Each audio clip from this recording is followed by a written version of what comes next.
Good morning students, कैसे हो आप सब।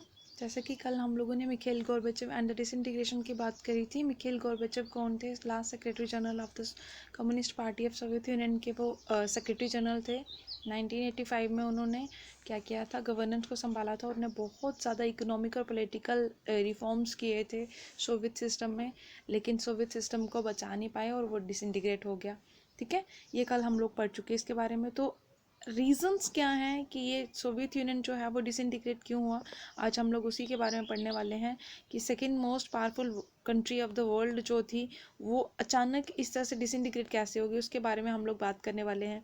जैसे कि आप लोगों को पहले ही मैं बता चुकी हूँ कि ये क्वेश्चन आप लोगों को पहले ये क्वेश्चन आप लोगों को पहले ही करवा देना चाहिए था, क्योंकि ये मेन क्वेश्चन यही है इस चैप्टर का कि आप लोगों को बताना है कि सोवियत यूनियन जो था वो क्यों डिसइंटीग्रेट हुआ।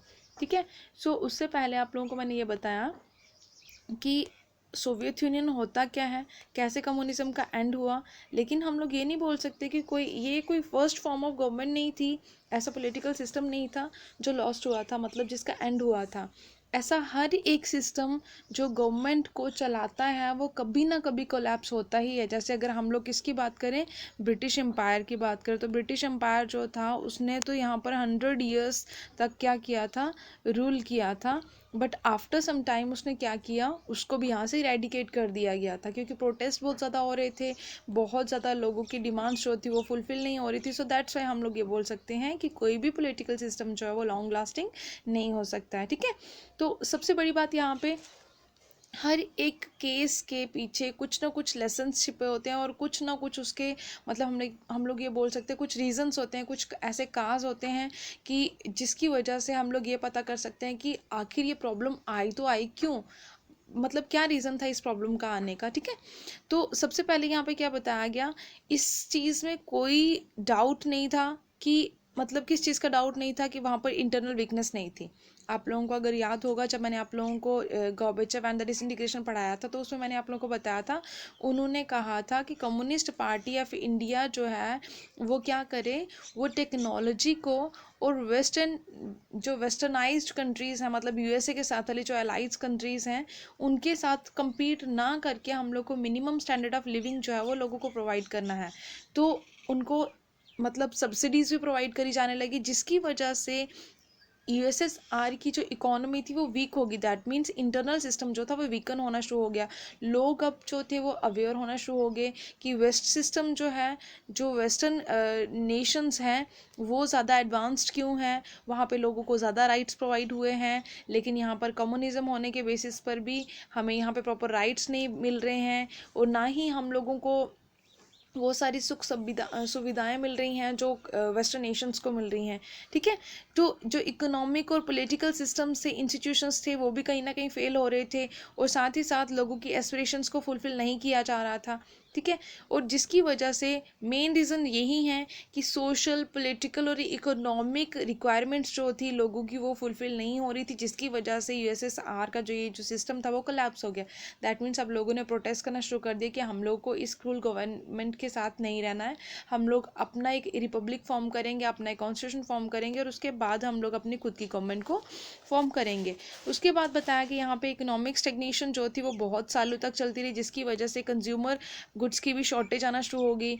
बहुत सारी सेक्शंस ऐसी थी सोवियत सोसाइटी की, मतलब यूएसएसआर की, जिनको डाउट्स थे, बहुत सारे क्वेश्चंस थे, किससे रिलेटेड क्वेश्चंस थे, बहुत ज़्यादा शक था उनको अपनी गवर्नमेंट पे कि वो हमें इतनी ओपननेस क्यों प्रोवाइड नहीं करते हैं। जैसे अगर आप लोगों को याद हो तो मैंने आप लोगों को बताया गोर्बेचेव के टाइम पर उन्होंने ओपननेस की बात करी थी, ग्लेसनोस्ट और पेरिस्ट्रोइका की बात करी थी। ठीक है, तो ये सारी चीज़ें उनके माइंड में ये चीज़ें सारी चीज़ें स्ट्राइक कर रही थी कि वेस्टर्न पीपल जो हैं वो हर तरह के राइट्स को एंजॉय करते हैं, हर एक तरह की कैपिटलिज्म जो है वहाँ पर प्राइवेट ओनरशिप है, लेकिन यहाँ पर हम लोग जो भी प्रॉफिट को अर्न करते हैं वो इक्वली पूरी सोसाइटी में उसको शेयर कर दिया जाता है, जिसकी वजह से उनकी इकोनॉमी हमारी इकोनॉमी से ज़्यादा स्ट्रॉन्गर है, और हमारी इकोनॉमी जो है वो क्या होती जा रही है, डे बाई डे वीक होती जा रही है।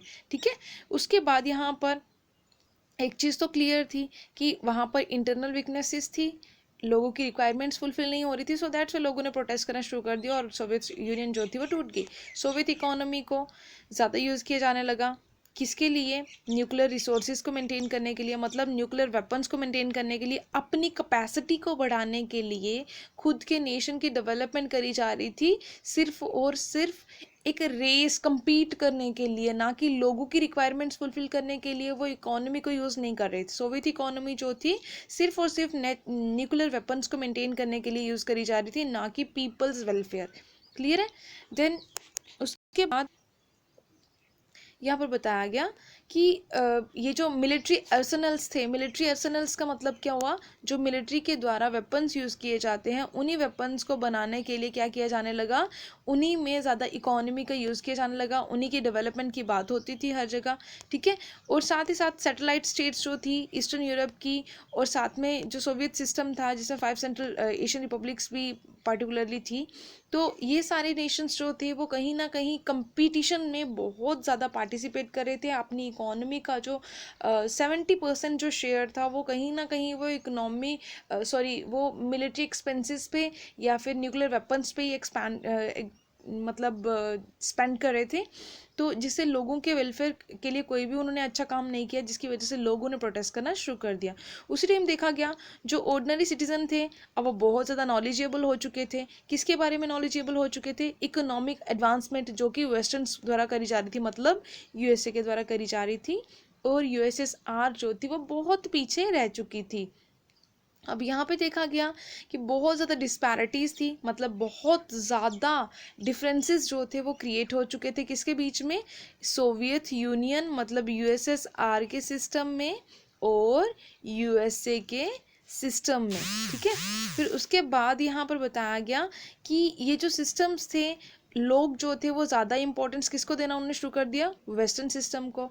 और कुछ समय के बाद देखा गया ये जो सोवियत सिस्टम था वो कहीं ना कहीं डिसइंटीग्रेशन होने की कगार पर था, और लोगों का ये मानना था कि सोवियत सिस्टम जो है वो कुछ भी हमारे वेलफेयर स्कीम्स जो है हमारे लिए वो नहीं, मतलब हमें प्रोवाइड कर रहा। और सब हमें लगता है कि सोवियत सिस्टम से वेस्टर्न कैपिटलिज्म जो है वो better form of the government है।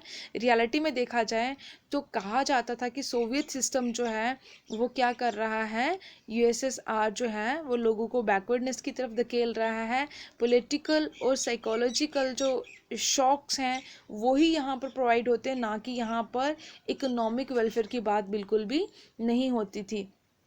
फिर उसके बाद यहाँ पे बताया गया सोवियत यूनियन जो थी वो स्टैग्नेंट हो चुकी थी, उसके एडमिनिस्ट्रेशन जो था वो स्टैग्नेंट हो चुका था। मिखेल गोर्बाचेव के आने से कुछ रिफॉर्म्स तो हुई, लेकिन उस टाइम बहुत ज़्यादा देर हो चुकी थी, मतलब इम्प्रूवमेंट बहुत पहले हो जानी चाहिए थी, लेकिन मिखेल गोर्बाचेव बहुत लेट आए थे। 1985 में जब वो उन्होंने गवर्नमेंट को संभाला था, और ठीक 5 साल के बाद गवर्नमेंट जो थी वो डिसइंटीग्रेट होने वाली थी। ठीक है? तो मतलब कहने का ये है कि पॉलिटिकल सिस्टम और एडमिनिस्ट्रेटिव सिस्टम जो था वो उस टाइम पर बिल्कुल वीक हो चुका था, जिसको जितना मर्जी अब आप शेकअप भी कर लो तो भी वो मतलब कंट्रोल में नहीं रहने वाला था। कम्युनिस्ट पार्टी जिसने सोवियत यूनियन पर 70 इयर्स तक क्या किया, रूल किया, वो लोगों के प्रति बिल्कुल भी अकाउंटेबल नहीं थी। दैट मीन्स कि उसने कभी भी लोगों की रिक्वायरमेंट्स को फुलफिल नहीं किया, वो हमेशा एक ही चीज़ की होड़ में लगी रही। चाहे वो मतलब अगर 40+ ईयर्स की बात करें हम लोग, 40 या 40 ईयर्स प्लस ही आप लोग लगा लो, तो मतलब 1945 में यहाँ पर बताया गया है कि 1945 में कोल्ड वॉर स्टार्ट हुआ है। तो 1945 के बाद 91 या 90s तक ही लेके चलो आप लोग, तो 90s तक उन्होंने अपने सिटीजन्स की रिक्वायरमेंट्स फुलफिल नहीं की, तो क्या इससे पहले उन्होंने सिटीजन्स की रिक्वायरमेंट्स फुलफिल करी होंगी? ऑर्डिनरी पीपल्स जो थे वो टोटली उनको एलिनेट कर दिया गया धीरे धीरे। उन मतलब पूरा उन हम लोग बोल सकते हैं एडमिनिस्ट्रेशन में उनकी 0% जो पार्टिसिपेशन होती है ना वो पॉपुलेशन की बिल्कुल भी नहीं थी।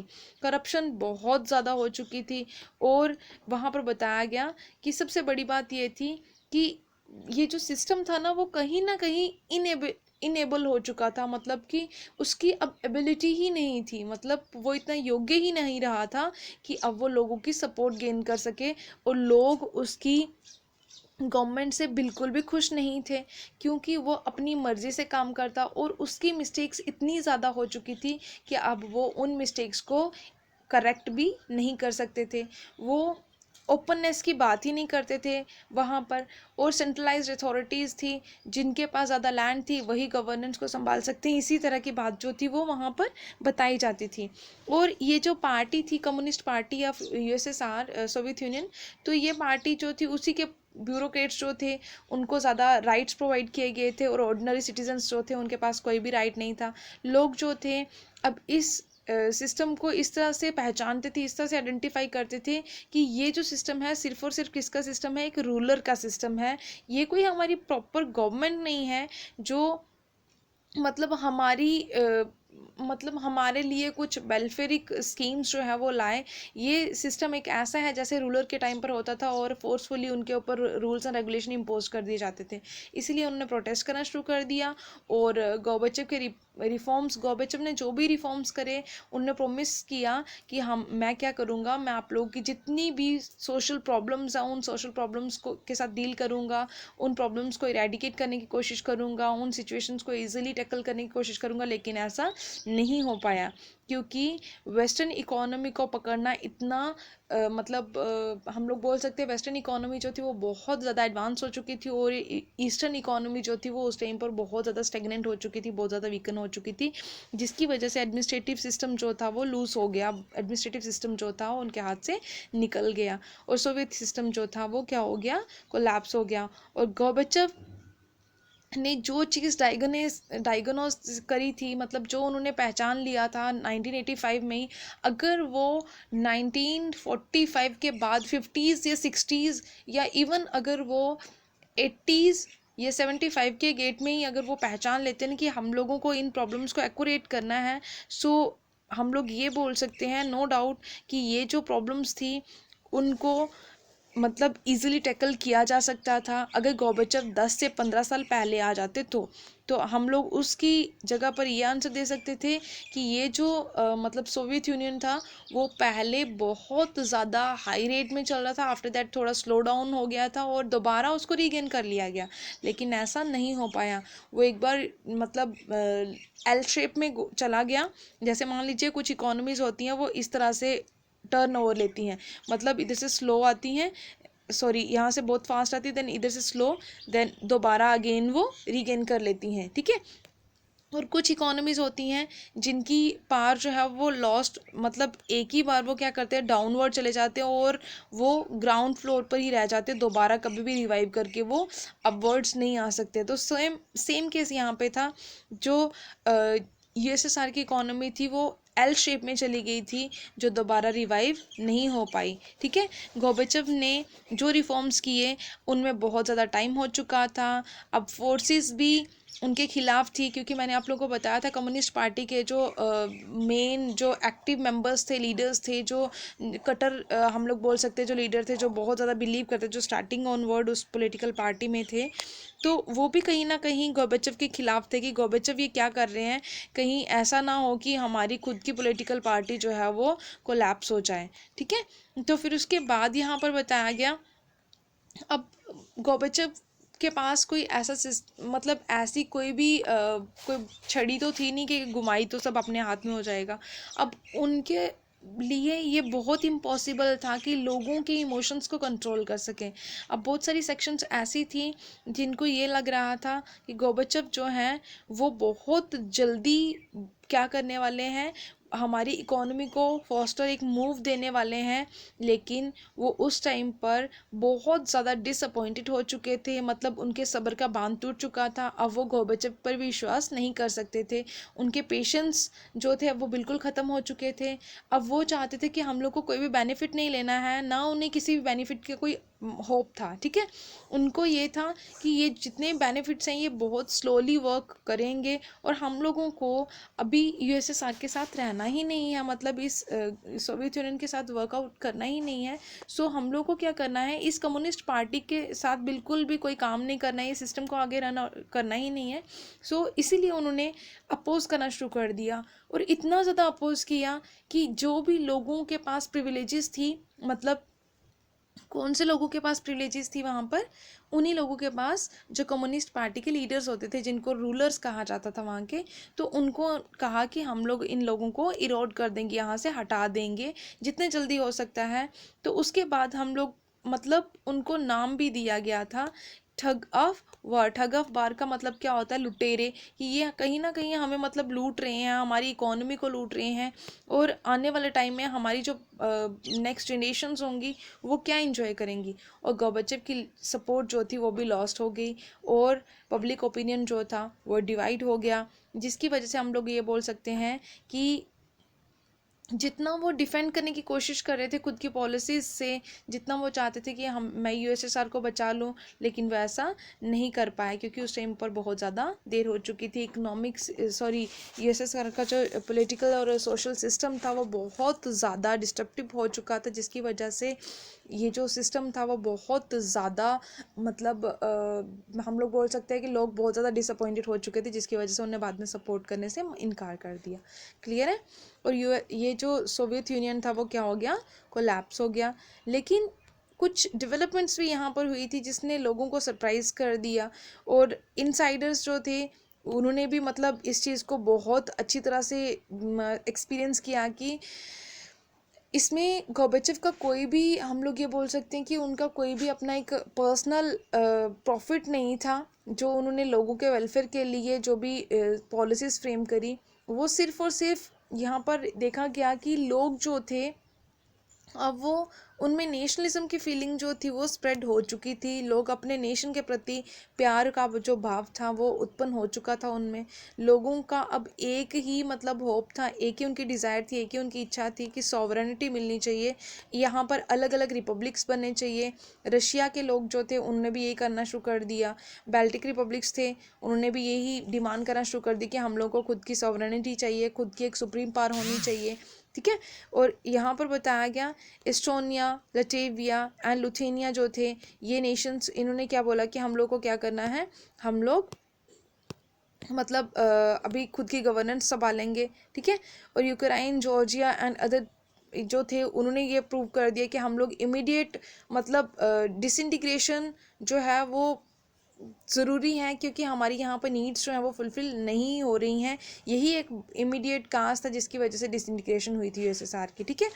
तो उसके बाद यहाँ पे क्या बताया गया, कुछ नेशनलिटीज़ उभर के सामने आए, कुछ ऐसे रेवोल्यूशनरीज सामने आए जिन्होंने लोगों को ये फीलिंग लोगों में ये फीलिंग डाली, लोगों में ये ऐसी भावना डाली कि आप लोगों को क्या करना है, ये जो हिस्ट्री है इस सोवियत यूनियन की, यही हिस्ट्री आप लोगों की फर्दर आगे काम करेगी। देन उसके बाद यहाँ पे क्या बताया गया, इसमें कभी भी रिफॉर्म्स नहीं हो सकते हैं, और ना ही हम लोग ये बोल सकते कि इंटरनल स्ट्रगल्स जो हैं वो सोवियत यूनियन को मतलब हार्म करेंगे। हम लोग इतना ही बोलेंगे कि जहाँ पर जिस घर में लड़ाई झगड़े ज़्यादा होते हैं, रॉइट्स होते हैं, दंगे फसाद होते रहते हैं, उस घर को एक ना एक दिन टूटना ही होता है। तो मैं आप लोगों से एक ही यहाँ पर इस टॉपिक को पढ़ने के बाद एक ही सजेशन मिलता है आप लोगों को, कि आप लोगों को अपने घर में भी सुख शांति से रहना है, और अपने जो भी सिस्टम चल रहा है अगर तो वो आप लोगों की नीड्स को फुलफ़िल नहीं कर रहा है, सो फर्स्ट ऑफ ऑल आप लोगों को क्या करना है, एक मतलब वॉइस रेज करनी है, उसके अगेंस्ट बोलना है। अगर आप लोगों की डिमांड को फुलफ़िल नहीं किया जा रहा है, so you have to go to the high court, supreme court and another way, जो भी आप लोगों को लगता है ये जो आप लोगों के लिए सूटेबल है वहाँ पर आप लोग जा सकते हो। ठीक है? तो ये था आप लोगों का टॉपिक। और उसके बाद यहाँ पर सोवियत यूनियन के बारे में बताया गया कि जो इंटरनल प्रॉब्लम्स थी वो ग्रो होती गई, और गोर्बाचेव के रिफॉर्म्स जो थे वो इतने जल्दी तो हुए नहीं, जिसकी वजह से मतलब वो सिस्टम को बचा सकें। ये जो नेशनलिटीज़ थे वो बढ़ते जा रहे थे, मतलब रेवोल्यूशनरीज जो थे वो इंक्रीज़ होते जा रहे थे, और गोर्बाचेव अकेले थे, जिसकी वजह से ये जो गवर्नमेंट थी वो डिज़ोल्व हो गई। रूलर जो थे वो भी कंट्रोल नहीं कर पाए, जिसकी वजह से ये जो सिस्टम था वो पैरिश हो गया। सो आई होप आप लोगों को समझ में आया होगा। अगर नहीं समझ में आया कमेंट कीजिए, पर्सनली इन्फॉर्म कीजिए मुझे, प्लीज़ प्लीज़ प्लीज़ बताइए कि आप लोगों को समझ में आया है या नहीं आया है। May God bless you all.